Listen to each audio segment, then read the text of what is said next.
We are being sold a fake war. It's that simple. The American people are being asked to believe that little Ukraine is valiantly defending itself against the monstrous giant Russia. And its only hope is for the United States to take a stand for freedom and democracy. Except that isn't the case at all. It's a convenient story, but it's a lie. This war was manufactured from the beginning by the globalists and the tyrants in Washington, and designed specifically to cripple our economy and plunge the world into a massive depression, which would help centralize the globalists' power. Don't believe me? Just listen to the globalist puppet master himself, George Soros.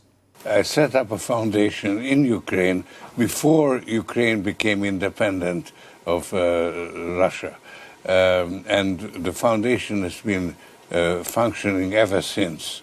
There is one person who was very deeply involved in Ukraine, and that's Biden. He had a lot more patience than I had in trying to convert Poroshenko into a democratic leader. But the opportunity to generate a united Ukraine, getting it right, is within your grasp. And we want to be your partner, your friend in the project. And we're ready to assist. There is one person who was very deeply involved in Ukraine, and that's Biden. Let that sink in. George Soros has already been thrown out of Russia and Hungary, his home nation, for meddling in their affairs with his Marxist Open Society Foundation. Now we can see why.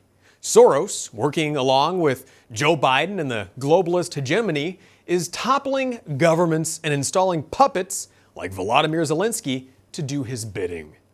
And now you have this same man predicting that the Russian invasion of Ukraine will spark a third world war, maybe leading to the end of all mankind. Joe Biden followed that up by warning we've never been closer to nuclear Armageddon than we are today. Are you paying attention? They are trying to start World War III. They are trying to provoke Russia into starting Armageddon. Why? Power. Power and control. Why do you think we're sending tens of billions of dollars to fight a war in Ukraine that we have no business in, when less than a quarter of that amount could have secured our own border? No, Biden and the globalists knew that putting troops on Russia's doorstep and opening the door for Ukraine to join NATO would provoke President Putin into retaliating. They even admitted it back in 1997, 25 years ago. I think the one place where the greatest consternation would be caused in the short term for admission, having nothing to do with the merit and preparedness of the country to come in, would be to admit the Baltic states now in terms of NATO-Russian, US-Russian relations. And if there was ever anything that was going to tip the balance, were it to be tipped in terms of a vigorous and hostile reaction, I don't mean military, in Russia, it would be that. And now Biden has agreed to send more of our state-of-the-art weapons to Ukraine to fight Russia, announcing he would authorize a new military aid package for air defense systems, which probably means he's sending Kiev some of our advanced surface-to-air missile systems. Each one of those AMRAAM missiles costs you and me over 1.1 million of our tax dollars. They'll probably need a couple hundred of those. And that's on top of all the money we've already sent to Ukraine. The $40 billion aid package this spring, the $10 billion here, the $12 billion there. Can you keep track of it all? Do you know how much money we've sent to Ukraine? Does anyone? They don't want you to know. Search Google and you'll only come up with 15.2 billion since the beginning of this administration.